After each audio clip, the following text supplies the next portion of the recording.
Capítulo 22. La batalla de la Torre de Marfil.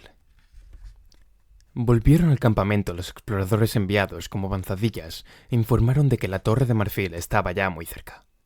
En 2 días de marchas forzadas, como mucho en 3, podrían llegar a ella.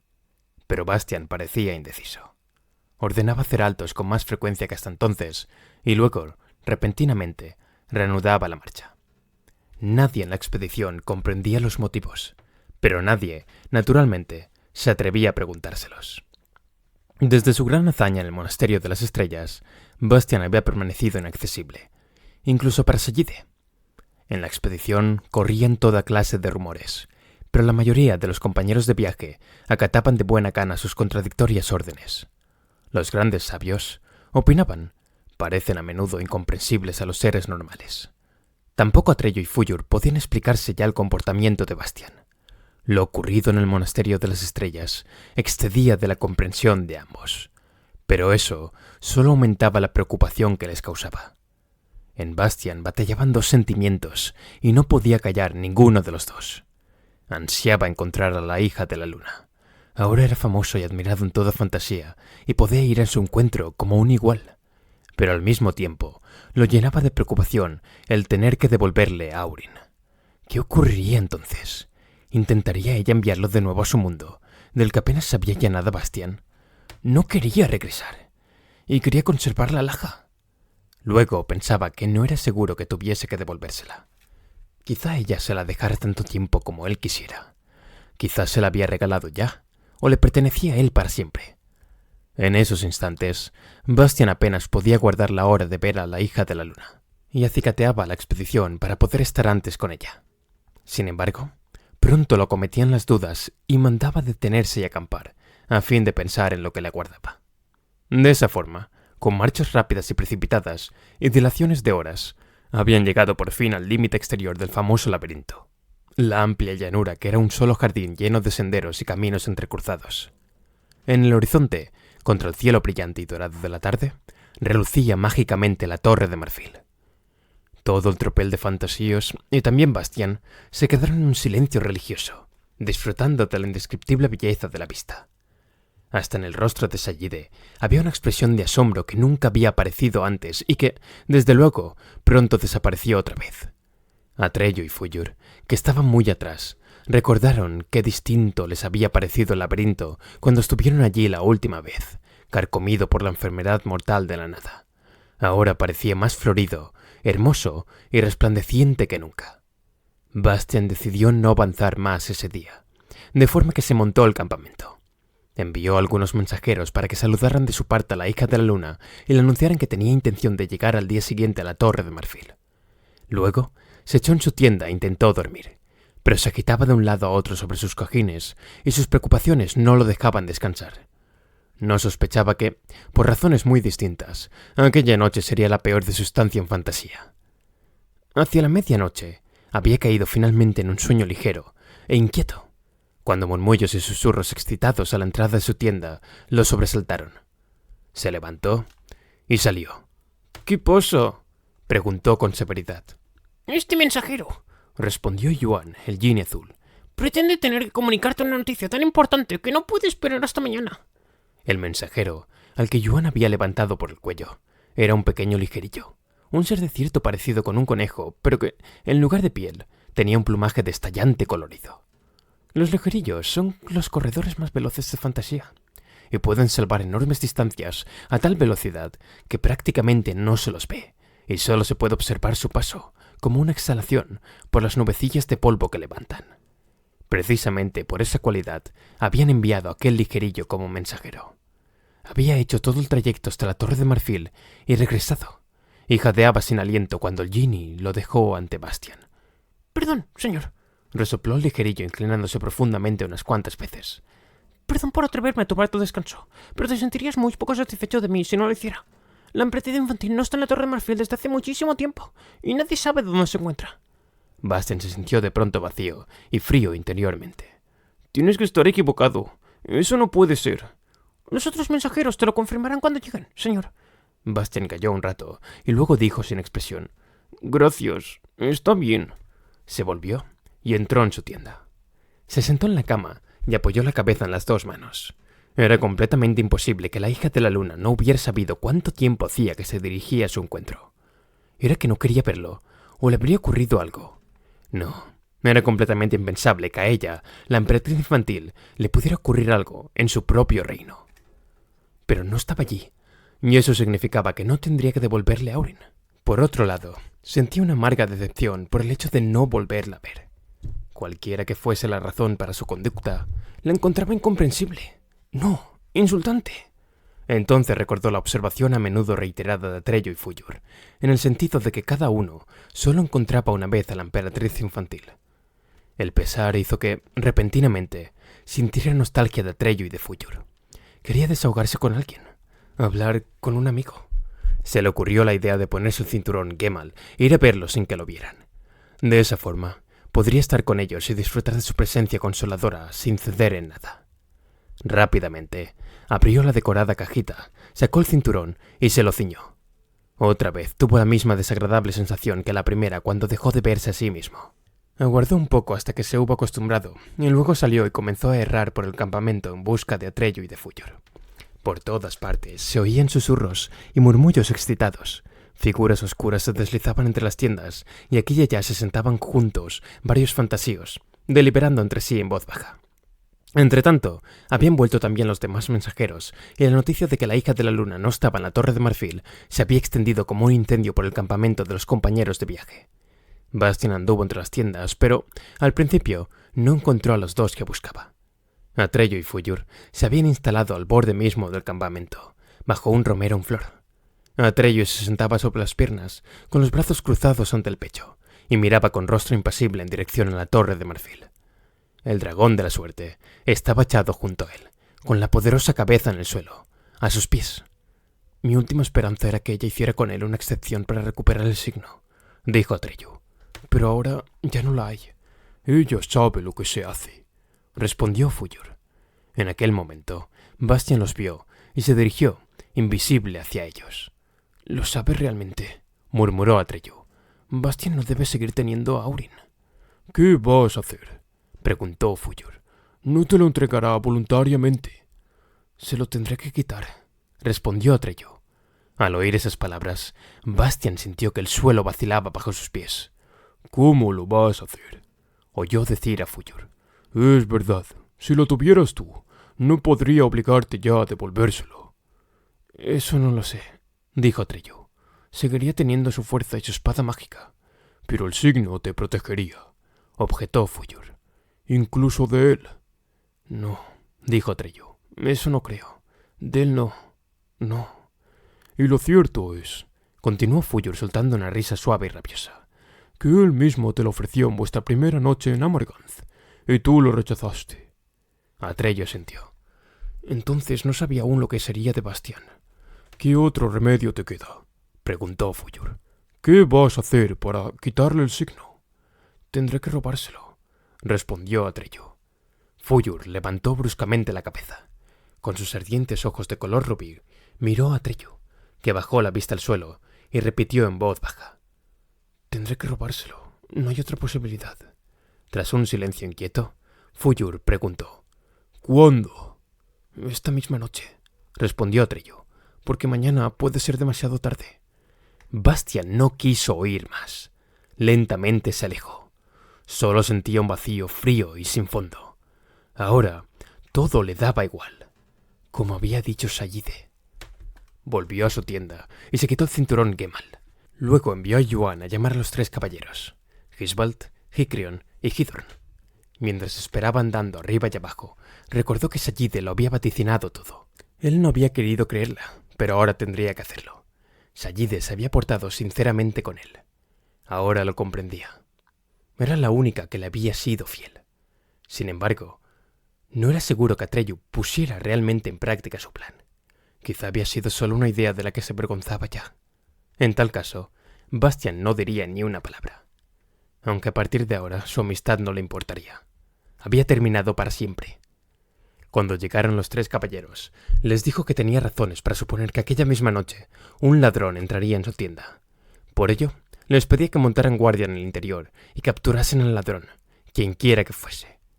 Hisbald, Hidorn y Hikrion estuvieron de acuerdo y se pusieron cómodos. Bastian se fue.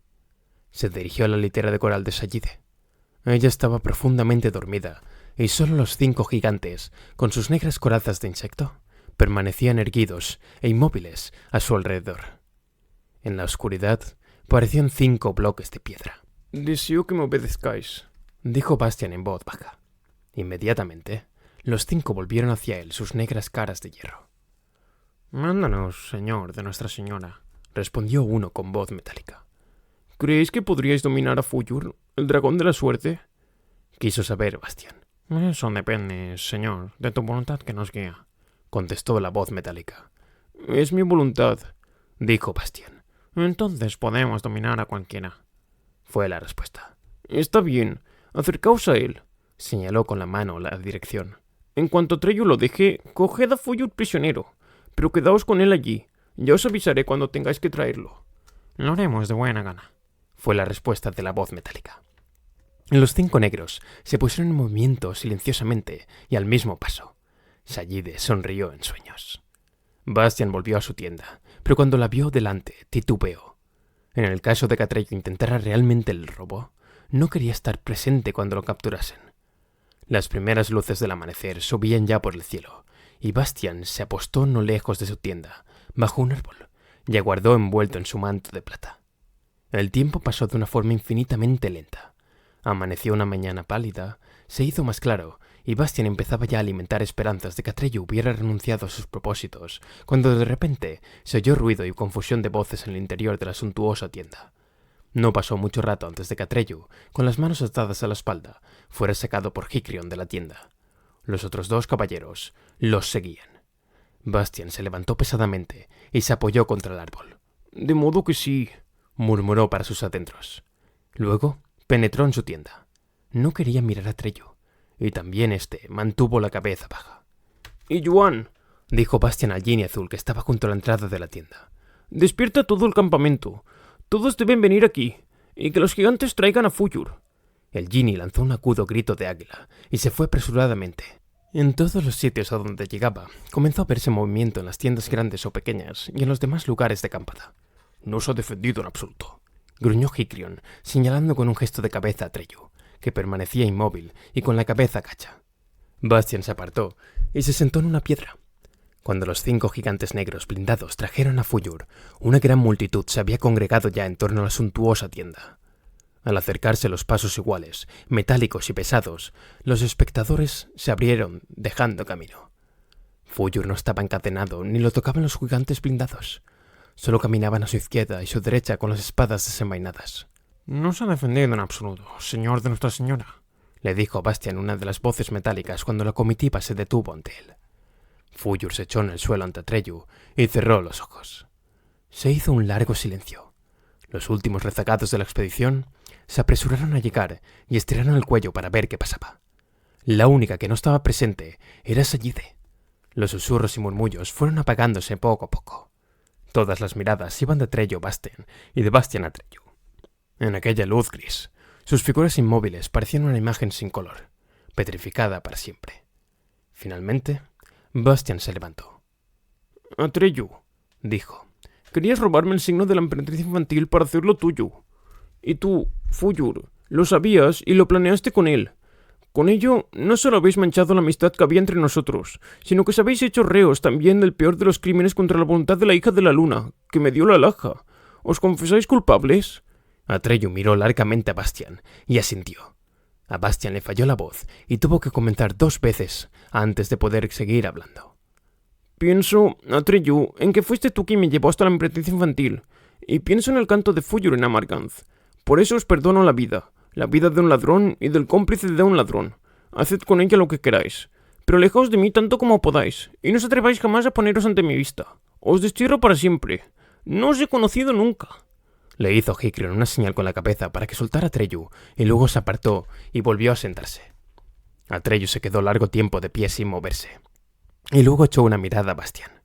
Pareció como si quisiera decir algo, pero luego lo pensó mejor. Se inclinó hacia Fuyur y le susurró alguna cosa. El dragón de la suerte abrió los ojos y se enderezó. Atreus saltó sobre sus espaldas y Fuyur se elevó en el aire. Voló en línea recta por el cielo de la mañana, que cada vez se hacía más claro y, aunque sus movimientos eran pesados y fatigosos, en pocos minutos desapareció en lontananza. Bastian se puso en pie y penetró en su tienda. Se echó en la cama. Ahora has conseguido ser verdaderamente grande, dijo con suavidad una voz dulce y velada. Ahora no te importa nada, y nada puede afectarte. Bastian se incorporó. Era Sayide quien había hablado. Se acurrucaba en el ángulo más oscuro de la tienda. ¿Tú? Preguntó Bastian. ¿Cómo has entrado? Sayide sonrió. No hay centinelas, señor y maestro, capaces de detenerme. Solo podrían hacerlo a tus órdenes. ¿Quieres que me vaya? Bastian volvió a echarse y cerró de nuevo los ojos. Al cabo de un rato, murmuró. Me da igual. Cuídate o vete. Ella lo observó con los ojos entornados largo tiempo. Luego preguntó. ¿Qué piensas, señor y maestro? Bastian se volvió del otro lado sin responderle. Para Sayide era claro que de ninguna forma debía dejarlo solo ahora. Estaba a punto de escapársele de las manos. Tenía que consolarlo y animarlo a su manera. Tenía que inducirlo a proseguir el camino que ella había planeado para él y para sí misma. Y esta vez no lo podía lograr con un regalo mágico o un sencillo truco. Tenía que recurrir a medios más poderosos, a los más fuertes de que disponía, a los deseos más secretos de Bastian. De forma que se sentó a su lado y le susurró al oído. Mi dueño y señor, ¿cuándo piensas trasladarte a la Torre de Marfil? No lo sé, dijo Bastian hundido en sus almohadones. ¿Qué voy a hacer allí si no está la hija de la luna? Ya no sé lo que debo hacer. Podrías entrar y esperar allí a la emperatriz infantil. Bastian se volvió a Sayide. ¿Tú crees que volverá?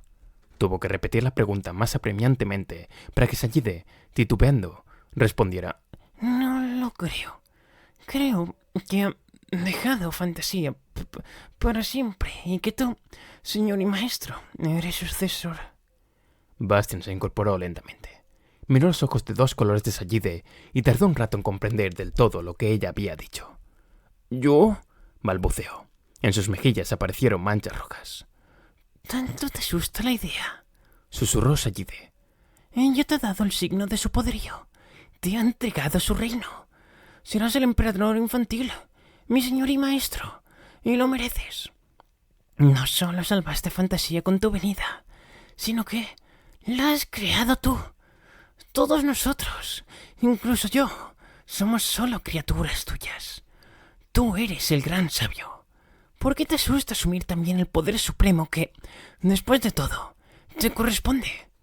Y mientras en los ojos de Bastian, poco a poco, comenzaba a brillar una fiebre fría, Sayide le habló de una nueva fantasía, de un mundo que, en todos sus detalles, se conformaría con la voluntad de Bastian, en el que podría crear o destruir a su antojo, en el que no habría ya límites ni condiciones, y en el que toda criatura, buena o mala, hermosa o fea, necia o sabia, se debería solo a su voluntad, y él, majestuoso e enigmático, reinaría sobre todos dirigiendo la historia en un juego eterno. Solo entonces, dijo ella para terminar, serás verdaderamente libre, libre de todo lo que te limita y libre para hacer lo que quieras. ¿No querías encontrar tu verdadera voluntad? Pues es esa. Aquella misma mañana se levantó el campamento, y la comitiva de muchos miles de almas, encabezada por Bastian y Sayide en la litera de coral, se puso en camino hacia la Torre de Marfil. Una columna casi interminable siguió los enredados caminos del laberinto, y cuando su cabeza llegó hacia la noche a la Torre de Marfil, los últimos rezagados habían cruzado apenas el límite exterior del jardín. La recepción preparada para Bastian fue tan solemne como hubiera podido desear. Todos los que formaban parte de la corte de la emperatriz infantil se pusieron en danza. En todos los tejados y almenas había silfocentinela de trompetas resplandecientes, que soplaban todo lo que daban de sí sus pulmones. Los saltimbanquis mostraban sus habilidades. Los astrólogos predecían la fortuna y la grandeza de Bastian, y los panaderos hacían tartas tan altas como montañas. Los ministros y dignatarios, sin embargo, acompañaron a la litera de coral y la guiaron a través del hervidero de la multitud por la calle principal, que describía una espiral cada vez más estrecha en torno a la Torre de Marfil, hasta el punto en que la gran puerta conducía al interior del verdadero palacio. Bastian, seguido de Sayide y de todos los dignatarios, subió los escalones blancos como la nieve de la ancha escalera. Atravesó salas y corredores, la segunda puerta, cada vez más arriba, el jardín de animales, flores y árboles de marfil, los puentes bamboleantes y la última puerta. Quería llegar hasta el pabellón que formaba la cúspide de la enorme torre y tenía la forma de una flor de magnolio. Sin embargo, la flor estaba cerrada, y el último trecho del camino que llevaba hasta ella era tan liso y empinado que nadie pudo subirlo. Bastian recordó que tampoco Treyu, gravemente herido, había podido llegar hasta allí, al menos por sus propias fuerzas, pues nadie que hubiera subido sabía cómo lo había logrado. Era algo que se le regalaba a uno. Pero Bastian no era Treyu. Si alguien merecía que se le regalara ese último trecho del camino, era él, y no estaba dispuesto a detenerse ahora. «Llamad a operarios», ordenó. «Que me construyan escalones en esa superficie lisa, o me hagan una escalera, o inventen otra cosa. Deseo sentar ahí arriba a mis reales». «Señor», se atrevió a objetar uno de los consejeros más viejos. «Ahí vive Nuestra Señora de los Deseos, la de los ojos dorados, cuando está con nosotros». «Haced lo que os mando», dijo imperiosamente Bastian. Los dignatarios palidecieron y dieron un paso atrás, pero obedecieron. Se llamó a operarios que se pusieron a la obra con martillos pesados y escoplos. Pero, por mucho que se esforzaron, no consiguieron desprender el más pequeño trozo de la cúspide. Los escoplos le saltaban de las manos sin dejar en la lisa superficie ni un arañazo. «Inventad otra cosa», dijo Bastian, apartándose de mala gana. «Porque quiero subir hasta ahí, pero tened en cuenta que mi paciencia puede acabarse pronto». Luego volvió y, de momento, tomó posesión con su corte, de la que formaban parte sobre todo Sayide y los tres caballeros, Hisbald, Kigrun y Hidorn, así como Yuan, el Jinni Azul, de los restantes aposentos del palacio. Aquella misma noche, convocó a todos los dignatarios, ministros y consejeros que hasta entonces habían servido a la hija de la luna a una asamblea que se celebró en la gran sala redonda donde, en otro tiempo, se habían reunido el Congreso Médico. Les anunció que la Señora de los Ojos Dorados le había dejado a él, Bastian Balthasar Pox, todo su poder sobre el reino sin fronteras de fantasía y que, a partir de aquel momento, él ocuparía su puesto. Y los exhortó a que prometieran someterse por completo a su voluntad. «Incluso y precisamente», siguió diciendo, «cuando mis decisiones puedan resultaros temporalmente incomprensibles, porque no soy vuestro igual». Luego decidió que, exactamente 77 días más tarde, se coronaría a sí mismo emperador infantil de fantasía. Debía celebrarse una fiesta de tal esplendor como nunca se hubiera visto en el reino. Había que enviar inmediatamente emisarios a todos los países, porque quería que todos los pueblos de fantasía tuvieran su representante en la fiesta de la coronación. Dicho esto, Bastian se retiró, dejando solos a los desconcertados consejeros y dignatarios. No sabían qué hacer. Todo lo que habían oído les sonaba tan monstruoso que, al principio, se quedaron largo tiempo en silencio con la cabeza gacha. Luego comenzaron a hablar entre sí en voz baja, y después de deliberar durante horas, llegaron al acuerdo de que debían seguir las instrucciones de Bastian, porque llevaba el signo de la emperatriz infantil, y eso los obligaba a obedecer. Tanto se creían que la hija de la luna había entregado realmente todo su poder a Bastian, como si todo el asunto era solo una de las incomprensibles decisiones de ella. Así pues, se envió a los mensajeros, y se hizo también todo lo demás que Bastian había ordenado. En cualquier caso, él mismo no se ocupó más de ello. Todos los detalles de la preparación de la fiesta de la coronación se los confió Sayide, y ella supo ocupar a la corte de la Torre de Marfil, de forma que casi ninguno volvió a pensar en el problema. Bastian mismo permaneció en los días y semanas que siguieron casi siempre inmóvil, en el aposento que había elegido. Miraba fijamente ante sí, sin hacer nada. Le hubiera gustado desear algo o inventar una historia que lo entretuviera, pero no se le ocurría nada. Se sentía vacío y hueco. Por fin se le ocurrió la idea de que podía desear que viniera la hija de la luna. Y si realmente era todopoderoso, si todos sus deseos se hacían realidad, también ella tendría que obedecerlo. Se pasaba la mitad de la noche murmurando para sí: «Bien, hija de la luna, debes venir, te ordeno que vengas». Y pensó en la mirada de ella, que se le había quedado en el corazón como un luminoso tesoro. Pero ella no vino. Y cuanto más intentaba obligarla a venir, tanto más se apagaba el recuerdo de aquella luz en su corazón, hasta que dentro de él reinó una oscuridad total. Se decía a sí mismo que volvería a recuperarlo todo cuando estuviera en el pabellón de la Magnolia. Una y otra vez iba a ver a los operarios y los aguijoneaba, unas veces con amenazas, otras con promesas, pero todo lo que intentaban resultaba inútil. Las escaleras se rompían, los clavos de acero se doblaban, los escoplos saltaban. Los caballeros Hicrion, Hisbald y Hidron, con los que hasta entonces le había gustado charlar o jugar a cualquier cosa, le servían ahora de poco. Habían descubierto, en la planta más baja de la Torre de Marfil, una bodega. Allí se pasaban los días y las noches, bebiendo, jugando a los dados, vociferando estúpidas canciones o peleándose, y no era raro que llegaran a sacar incluso las espadas. A veces recorrían también, tambaleándose, la calle principal, molestando a las hadas, las elfas, las mujeres salvajes y otros seres femeninos de la torre. ¿Qué queréis, señor?, decían cuando Bastian les pedía explicaciones. Tenéis que darnos algo que hacer. Pero a Bastian no se le ocurría nada, y les daba largas hasta después de su coronación, aunque tampoco él sabía que iba a cambiar con ella. Poco a poco, el tiempo se hacía cada vez más nublado. Aquellas puestas de sol que parecían de oro líquido eran cada vez más raras. El cielo estaba casi siempre gris y cubierto, y el aire se hacía pesado. No soplaba ningún viento. Así llegó lentamente el día fijado para la coronación. Los emisarios volvieron. Muchos de ellos trajeron delegados de los más diversos países de fantasía. Otros, sin embargo, regresaron con las manos vacías e informaron de que los habitantes a los que habían sido enviados se habían negado rotundamente a participar en la ceremonia. En muchos lugares se habían rebelado secreta o incluso abiertamente. Bastian miraba ante sí, inmóvil.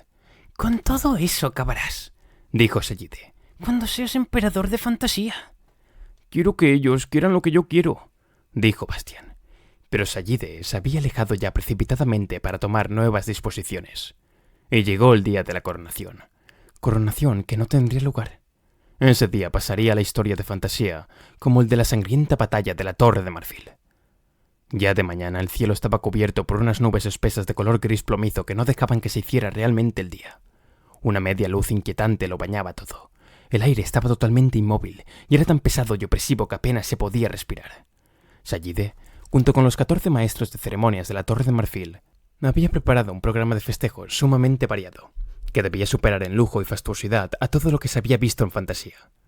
Ya desde las primeras horas de la mañana, la música resonaba en todas las calles y plazas, pero era una música como hasta aquel día no se había oído en la Torre de Marfil. Salvaje, chirriante y, sin embargo, monótona. Todo el que la oía comenzaba a mover los pies y, quisiera o no, tenía que bailar y saltar. Nadie conocía a los músicos, que llevaban máscaras negras, y nadie sabía de dónde los había traído Sayide. Todos los edificios y fachadas estaban engalanados con banderas y gallardietes de colores chillones que, sin embargo, como no había viento, colgaban lánguidamente. A lo largo de la calle principal y alrededor de los altos muros del recinto del palacio había innumerables retratos, pequeños y enormes, que mostraban todos un solo rostro, siempre el mismo, el rostro de Bastian. Como el pabellón de la Magnolia seguía siendo inaccesible, Sayide había preparado otro lugar para la subida al trono. Allí donde la espiral de la calle mayor terminaba ante la gran puerta del palacio, debía levantarse el trono sobre los amplios escalones de marfil. Miles de pebeteros de oro humeaban, y el humo, que olía de una forma adormecedora y, al mismo tiempo, excitante, flotaba lentamente por los escalones, por la plaza, descendía por la calle principal y se introducía en todas las callejas laterales, rincones y aposentos. Por todas partes estaban aquellos gigantes negros con sus corazas de insecto. Nadie sabía, salvo Sayide, cómo había logrado centuplicar los 5 que le habían quedado. Y no solo eso, unos 50 de ellos montaban ahora en formidables caballos, hechos también por entero de metal negro y que se movían de una forma absolutamente idéntica. En cortejo triunfal, aquellos jinetes acompañaron al trono por la calle mayor. Nadie sabía de dónde había salido el trono. Era tan grande como el portal de una iglesia y se componía exclusivamente de espejos de toda forma y color. Solo su asiento era de seda de color cobre. De forma furiosa, aquel enorme objeto reluciente se deslizaba por sí solo, subiendo por las pilares de la calle sin ser empujado ni arrastrado, como si tuviera vida propia. Cuando el trono se detuvo ante la gran puerta de marfil, Bastian salió del recinto del palacio y se sentó en él. Parecía diminuto como una muñeca, sentado en medio de todo aquel boato frío y reluciente. La multitud de espectadores, contenida por una doble fila de gigantes negros blindados, prorrumpió en gritos de júbilo. Pero, de modo inexplicable, los gritos sonaron escasos y estridentes. Luego, comenzó la parte más pesada y fatigosa de la ceremonia. Todos los emisarios y delegados del reino fantástico tuvieron que formar una fila, Y aquella fila no solo bajaba desde el trono de los espejos por toda la calle en espiral de la Torre de Marfil, sino que llegaba lejos, muy lejos, por el laberinto, y cada vez se le unían más fantasíos. Cada individuo, cuando le llegaba el turno, tenía que postrarse ante el trono, tocar 3 veces el suelo con la frente, besar el pie derecho de Bastian y decir: «En nombre de mi pueblo y de mis congéneres, te ruego a ti, a quien todos debemos nuestra existencia, que te corones emperador infantil de fantasía».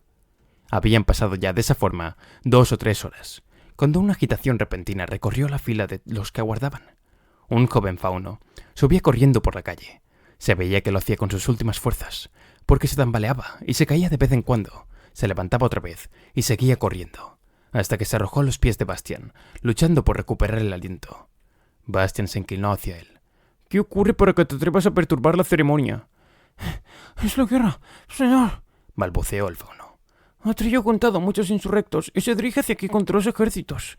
Piden que les entregues a Orin y, si no lo haces voluntariamente, pretenden obligarte a ello por la fuerza. De súbito reinó un silencio de muerte.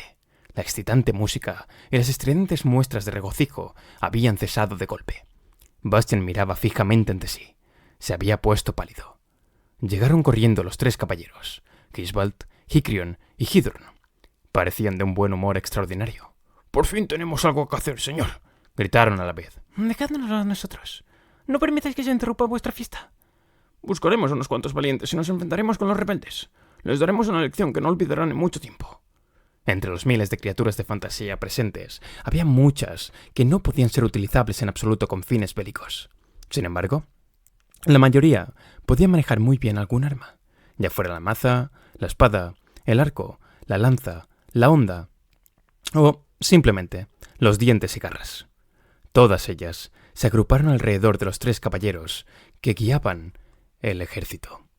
Mientras partían, Bastian se quedó con el gran tropel de los menos capaces de defenderse para continuar la ceremonia, pero a partir de entonces no prestó atención a lo que ocurría. Continuamente los ojos se le iban hacia el horizonte, que podía ver muy bien desde donde estaba.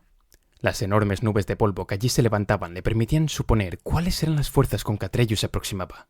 «No te preocupes», dijo Sayide, que se había situado junto a él. «Todavía no han atacado mis gigantes negros acorazados. Defenderán tu torre de marfil, y nadie puede vencerlos, salvo tú y tu espada». Unas horas más tarde, llegaron las primeras noticias de la batalla. Al lado de Atreyu, luchaban casi todo el pueblo de los Pieles Verdes, pero también 200 centauros y 58 comerrocas, 5 dragones de la suerte, mandados por Fuyur, batallaban sin cesar desde el aire. Lo mismo con tropel de águilas blancas gigantes, llegadas de las montañas del destino, y muchas otras criaturas. Hasta se habían visto unicornios.